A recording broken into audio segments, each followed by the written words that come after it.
ಯೋಹಾನನು ಬರೆದ ಪ್ರಕಟಣೆ ಅಧ್ಯಾಯ 20. ಸೈತಾನನು ನಾಶವಾದದ್ದು. ಆಗ ಒಬ್ಬ ದೇವದೂತನು ಅಧೋಲೋಕದ ಬೀಗದ ಕೈಯನ್ನು ದೊಡ್ಡ ಸರಪಣಿಯನ್ನು ಕೈಯಲ್ಲಿ ಹಿಡಿದುಕೊಂಡು ಪರಲೋಕದಿಂದ ಇಳಿದು ಬರುವುದನ್ನು ಕಂಡೆನು. ಅವನು ಪಿಶಾಚನೂ ಸೈತಾನನೂ ಆಗಿರುವ ಪುರಾತನ ಸರ್ಪವೆಂಬ ಘಟಸರ್ಪವನ್ನು ಹಿಡಿದು 1000 ವರ್ಷ ಬಂಧನದಲ್ಲಿಟ್ಟನು. ಆ 1000 ವರ್ಷ ತೀರುವ ತನಕ ಸೈತಾನನು ಇನ್ನೂ ಜನಗಳನ್ನು ಮರುಳುಗೊಳಿಸಿದ ಹಾಗೆ ದೇವದೂತನು ಅವನನ್ನು ಅಧೋಲೋಕದಲ್ಲಿ ದೊಬ್ಬಿ ಬಾಗಿಲು ಮುಚ್ಚಿ ಅದಕ್ಕೆ ಮುದ್ರೆ ಹಾಕಿದನು. ಆ 1000 ವರ್ಷಗಳಾದ ಮೇಲೆ ಅವನಿಗೆ ಸ್ವಲ್ಪ ಕಾಲ ಬಿಡುಗಡೆಯಾಗಬೇಕು. ತರುವಾಯ ಸಿಂಹಾಸನಗಳನ್ನು ಕಂಡೆನು. ಅವುಗಳ ಮೇಲೆ ಜನರು ಕೂತಿದ್ದರು. ನ್ಯಾಯ ತೀರಿಸುವ ಅಧಿಕಾರವು ಅವರಿಗೆ ಕೊಡಲ್ಪಟ್ಟಿತು.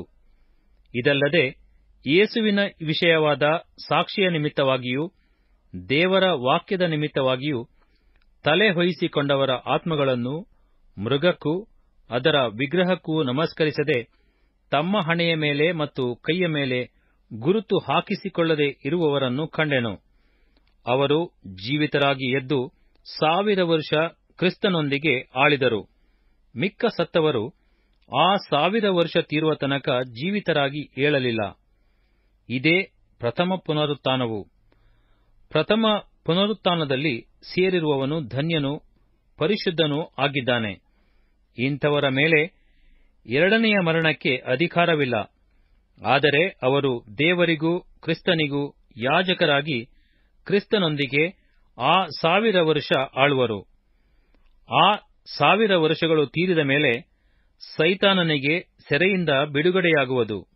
ಅವನು ಹೊರಗೆ ಬಂದು ಭೂಮಿಯ 4 ದಿಕ್ಕುಗಳಲ್ಲಿರುವ ಗೋಗ್ ಮಾಗೋಗ್ ಎಂಬ ಜನಾಂಗಗಳನ್ನು ಮರುಳುಗೊಳಿಸಿ ಅವರನ್ನು ಯುದ್ಧಕ್ಕೆ ಕೂಡಿಸುವನು. ಅವರ ಸಂಖ್ಯೆಯು ಸಮುದ್ರದ ಮರಳಿನಷ್ಟಿರುವುದು. ಅವರು ದೇಶದಲ್ಲೆಲ್ಲ ಹರಡಿಕೊಂಡು ದೇವಜನರ ದಂಡಿಗೂ ನಮ್ಮ ಪ್ರಿಯ ಪಟ್ಟಣಕ್ಕೂ ಮುತ್ತಿಗೆ ಹಾಕಿದರು.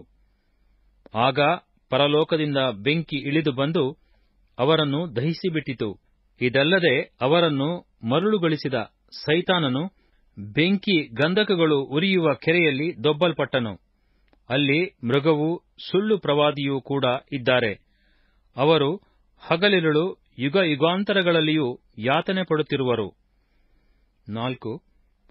ಸತ್ತವರ ಪುನರುತ್ಥಾನವನ್ನು ಕಡೆ ನ್ಯಾಯತೀರ್ಪನ್ನು ಕುರಿತದ್ದು. ಮೃತ್ಯುವು ಪಾತಾಳವು ನಾಶವಾದದ್ದು. ಆಮೇಲೆ ಬೆಳ್ಳಗಿರುವ ಮಹಾಸಿಂಹಾಸನವನ್ನು ಅದರ ಮೇಲೆ ಕೂತಿದ್ದಾತನನ್ನು ಕಂಡೆನು. ಆತನೆದುರಿನಿಂದ ಭೂಮ್ಯಾಕಾಶಗಳು ಓಡಿಹೋಗಿ ಇನ್ನು ಕಾಣಿಸದ ಹಾಗಾದವು. ಇದಲ್ಲದೆ ಸತ್ತವರಾದ ದೊಡ್ಡವರು ಚಿಕ್ಕವರು ಸಿಂಹಾಸನದ ಮುಂದೆ ನಿಂತಿರುವುದನ್ನು ಕಂಡೆನು. ಆಗ ಪುಸ್ತಕಗಳು ತೆರೆಯಲ್ಪಟ್ಟವು ಮತ್ತು ಜೀವಬಾಧ್ಯರ ಪಟ್ಟಿ ಎಂಬ ಇನ್ನೊಂದು ಪುಸ್ತಕವು ತೆರೆಯಲ್ಪಟ್ಟಿತು. ಆ ಪುಸ್ತಕಗಳಲ್ಲಿ ಬರೆದಿದ್ದ ಸಂಗತಿಗಳ ಆಧಾರದಿಂದ ಅವರವರ ಕೃತ್ಯಗಳ ಪ್ರಕಾರ ಸತ್ತವರಿಗೆ ನ್ಯಾಯತೀರ್ಪಾಯಿತು. ಸಮುದ್ರವು ತನ್ನೊಳಗಿದ್ದ ಸತ್ತವರನ್ನು ಒಪ್ಪಿಸಿತು. ಮೃತ್ಯುವು ಪಾತಾಳವು ತಮ್ಮ ವಶದಲ್ಲಿದ್ದ ಸತ್ತವರನ್ನು ಒಪ್ಪಿಸಿದವು. ಅವರಲ್ಲಿ ಪ್ರತಿಯೊಬ್ಬನಿಗೆ ಅವನವನ ಕೃತ್ಯಗಳ ಪ್ರಕಾರ ನ್ಯಾಯತೀರ್ಪಾಯಿತು. ಆಮೇಲೆ ಮೃತ್ಯುವು ಪಾತಾಳವು ಬೆಂಕಿಯ ಕೆರೆಗೆ ದೊಬ್ಬಲ್ಪಟ್ಟವು. ಆ ಬೆಂಕಿಯ ಕೆರೆಯೇ ಎರಡನೆಯ ಮರಣವು. ಯಾವನ ಹೆಸರು ಜೀವಬಾಧ್ಯರ ಪಟ್ಟಿಯಲ್ಲಿ ಬರೆದದ್ದಾಗಿ ಕಾಣಲಿಲ್ಲವೋ ಅವನು ಬೆಂಕಿಯ ಕೆರೆಗೆ ದೊಬ್ಬಲ್ಪಟ್ಟನು.